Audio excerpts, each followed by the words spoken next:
Hello Marvel Strike Force fans, this is your friend the Fast and Comic Guy here, and today is Negasonic Teenage Warhead day, which is quite fun because that's a new character, a whole crazy huge amount of money I get to spend again. But before we get into actually unlocking her, let's go over a little bit more about her. So, she was first introduced in New X-Men number 115 in the year 2001, and she originally looked a lot different than she does now in the video game and in the comic books. So originally she was very, very pale. She pretty much looked like your typical stereotypical goth. So this is her first appearance. I got that. That's actually a variant cover. And yeah, I got that just for this episode. And because I thought, yeah, you know what? Maybe the comic might be worth something a little bit more later on. So a little bit about her powers are even a little bit different than what they seem like in the movie. Like in the movie, it kind of seemed like she creates like a little bit of a force field bubble that she can kind of like shoot outward type of a thing. But she actually has telepathy, precognition, superhuman strength, durability, speed, reflexes. She has reality warping capability, matter manipulation, telekinesis, and nuclear kineticus. It's a weird word.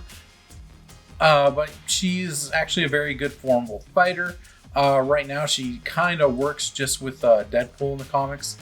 She didn't really like her team affiliations weren't necessarily with X-Force. Like the closest thing she kind of has with X-Force is that she's employed by Deadpool. Basically, is just his secretary.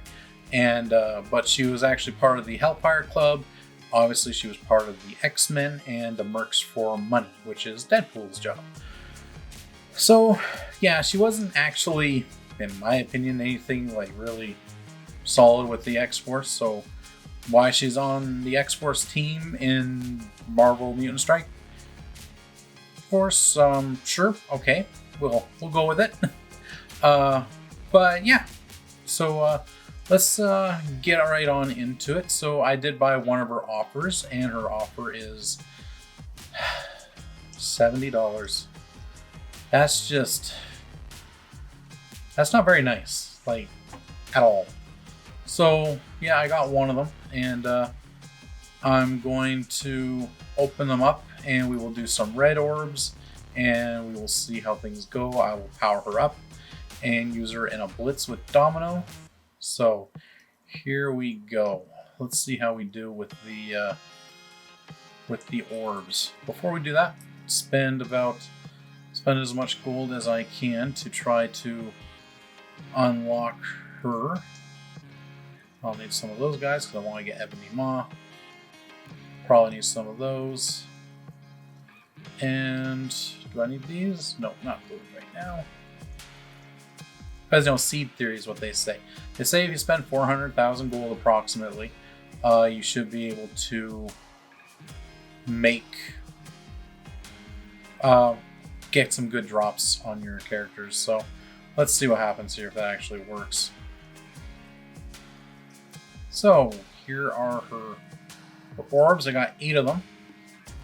So the bare minimum I can get, I guess, is 35.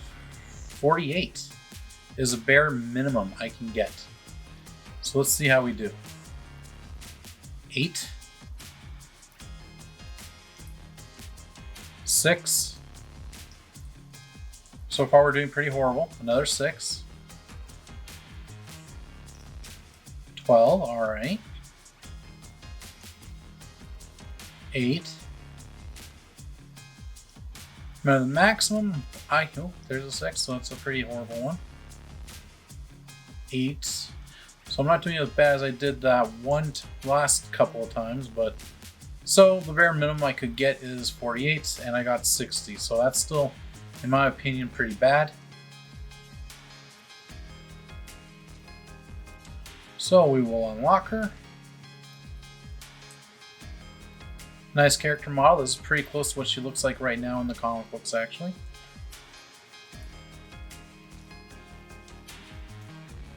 So I am going to, before we do that, let's spend 400k on her real quick.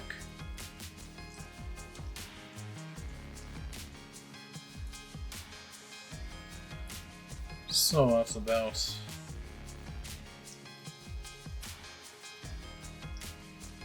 there we go. 400,000 exactly.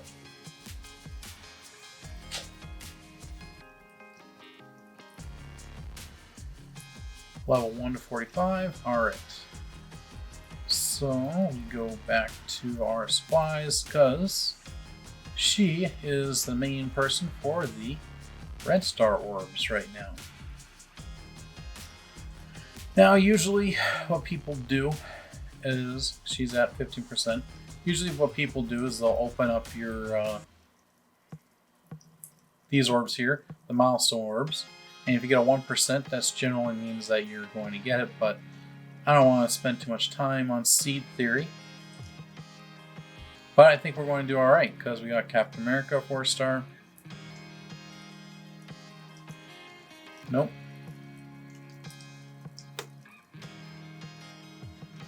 Let's see here. So we are going to hope to get a 4-star. We got 22 more to open. Not doing too lucky. I'll be happy with a 3 minimum.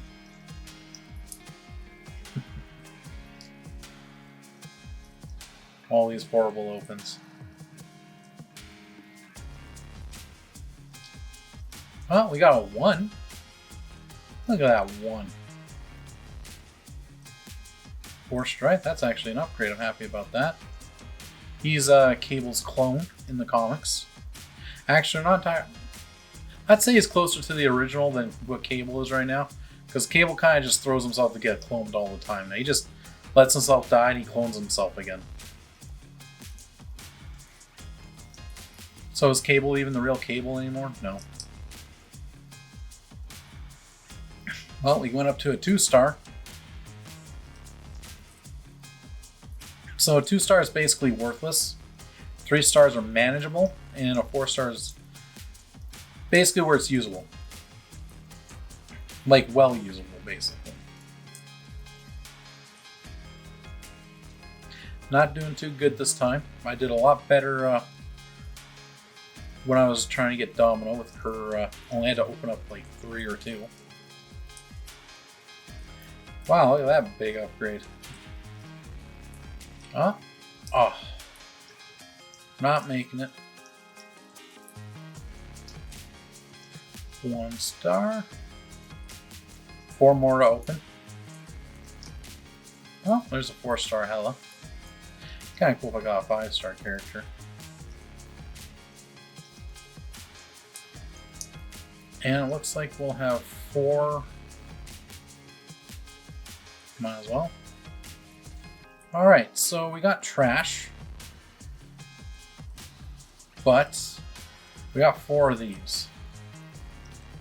So it's guaranteed 4-star. Let's see how lucky we get. First one open.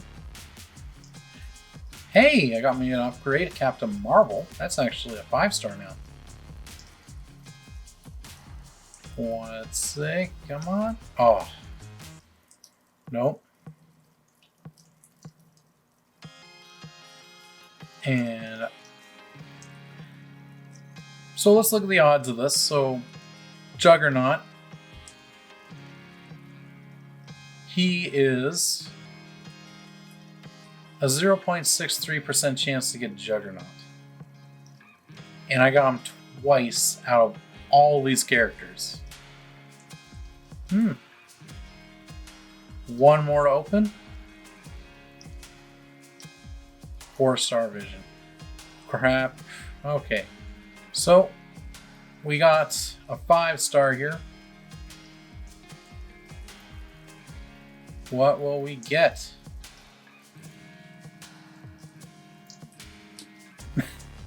Well, at least he's a 5-star. It's an upgrade. Not the character I wanted. Definitely not the character I needed. Alright, so Well, I got 5-star Captain Marvel. That's really good. 5-star Strife. That'll make my war defense a lot better. But it's Captain Marvel's who... Let's see here. So let's see, how much does this go up, actually? Making her 5? Oh, she's actually a little bit more usable now. And as for Strife, who was a 3 before, maybe he'll go up to the 45? 48, nice.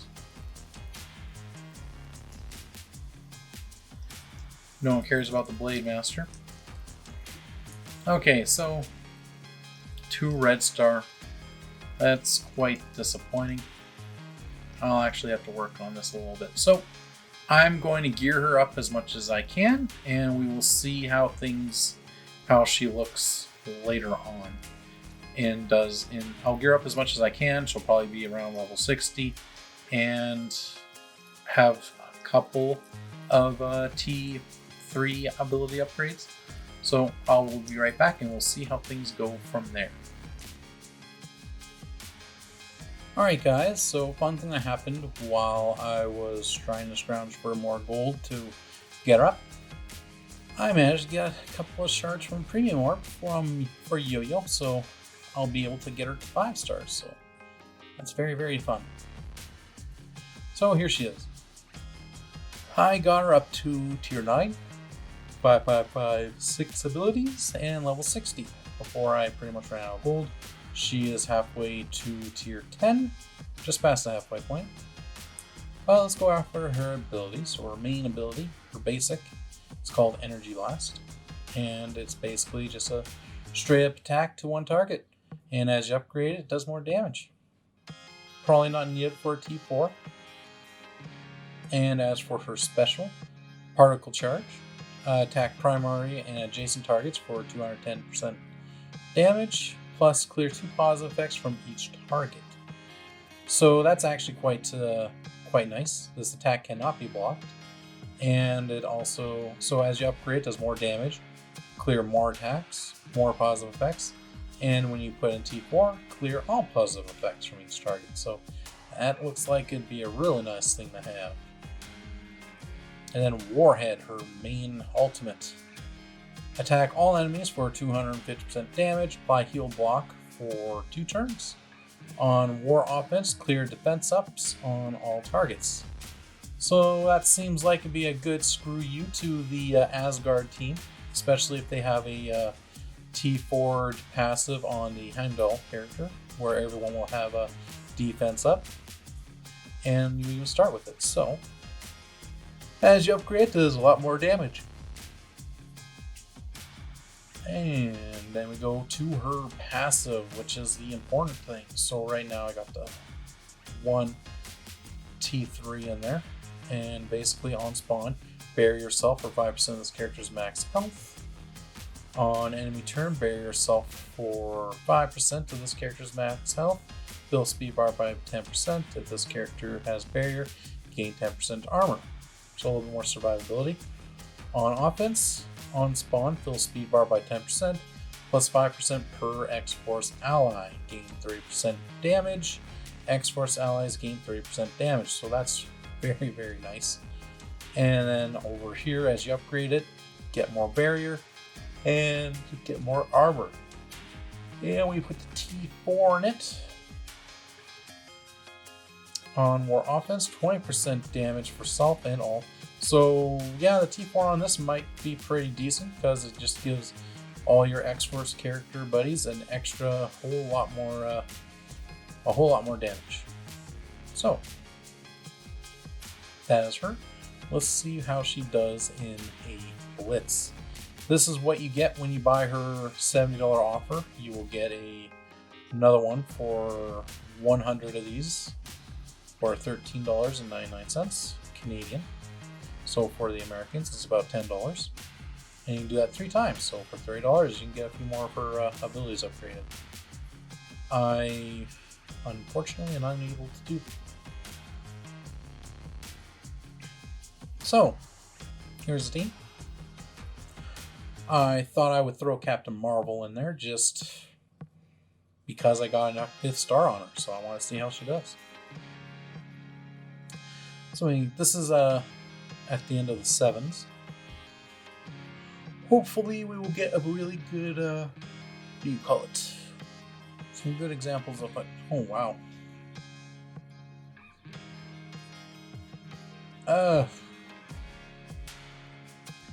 This is a hard team to choose. I guess I'll go for the BKT team. Like, if it was a war, I'd be okay with doing the Asgardians, but since it's just a blitz, we'll see how things go. It's about 100k punch up, so it'll be a difficult one to do. Alrighty, so I'm going to leave it on ×1, just so we can see her animations.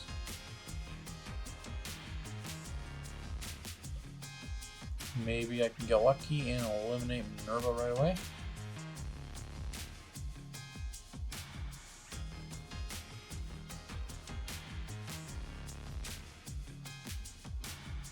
Dama does a little wink.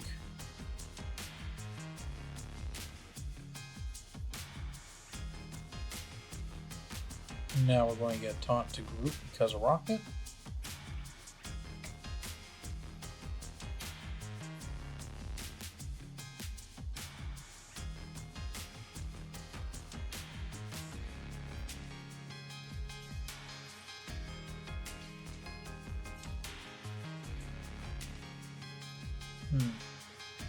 Oh, let's...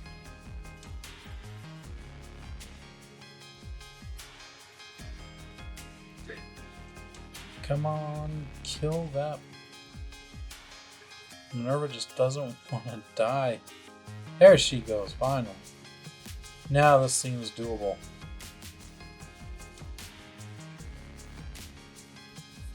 Now, I'll be pretty confident if he doesn't revive. That doesn't happen very often, so let's see here. Deadpool does this huge hit.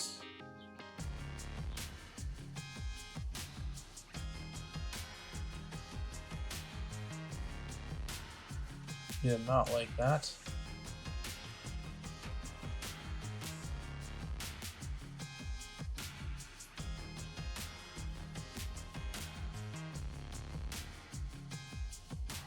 There goes half the team. Rocket is now dead.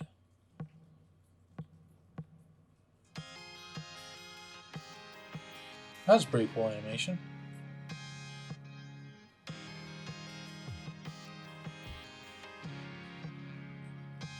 Pretty confident we'll probably win this one.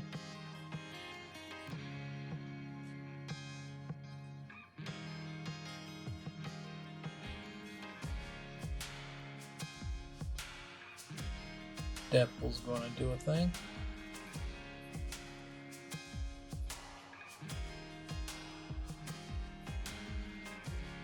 Maybe Deadpool's going to do a thing. Alright, all that's left is Star-Lord and 3 characters that are almost dead. And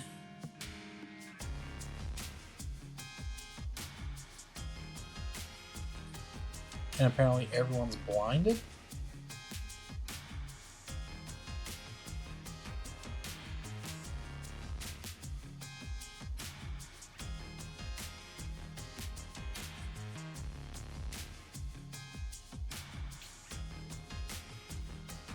Really hoping that she would have stayed alive. But honestly, let's face it, Star-Lord is not going to be any match for a Captain Marvel. He can do his best, but he's not going to. Blinded Deadpool. Oh, yeah, this is it. Alright. So as you can see, a relatively under-geared character was able to do the end of Tier 7 with a Captain Marvel. So what do I think? If you're going for a good war offense team, she's definitely worth it. If you're a whale, you're going to buy it. If you're a free-to-play player, you're not going to buy it. I hear she's going to be a milestone unlock, so it will be a while before anyone's able to unlock her. What the requirements are, I'm not entirely sure. I think it's probably the Unity trait type of thing. So in here, if you go over here, scroll all the way down to Unity, you probably got to do a whole bunch of stuff with these characters to get points in the Unity, to get orbs, which will give you unlocks, and hopefully you'll get enough shards to, you'll get 100 shards to be able to unlock it. So, but do I think she's a good character? She's a pretty decent character, and if you're using her for war offense. Standalone character, don't really see it too much. Like, her special is really nice where it can't be blocked and it clears positive effects. But yeah, other than that, if you're a whale, you're going to buy this offer. If you're free to play, you're not going to buy it and just do the event. Best of luck to all you people that do just the event. But yeah, it wasn't bad. I enjoyed playing her, and I like the way they made her appearance and her appearance in the game. Like, it's basically just your rebellious teenager. And although, like I said, she doesn't look anything like what she originally did, she definitely has a little bit more flesh tone in her than she did before. But I like it. I dig it. She looks like what she currently looks like in the comics. I like that they gave her a little bit of hair. And but yeah, I think the character's pretty cool. I'm happy that I got her, and I look forward to unlocking the last X-Force character, X-23, to finish off the crew and make this team pretty much one of the god tier war offense teams in the game. So, and where can she be used? Probably not in raids, probably not in arena, just in blitz and in war offense. So yeah, she would be a really good war offense character for people lacking in the war offense area. Because I know right now, it seems like we have an abundance of war defense teams, not really that many great war offense teams. So it's basically Fantastic Four, maybe Supernatural, and X-Men. Then it depends on what the other teams that they... Oh, and Power Armor. But the other teams that they have basically are interchangeable for war offense or defense. So, yeah. It's nice to have I think it's nice to have another team that's like purely straight war offense. Anyways, if you guys thought this video was helpful, please hit the subscribe button on the left. And check out one of my other videos on the right. Hit a like below. Maybe hit that notification button for new videos. I try to do a couple every week. Have yourself a good day, a good night, and a good morning. Peace.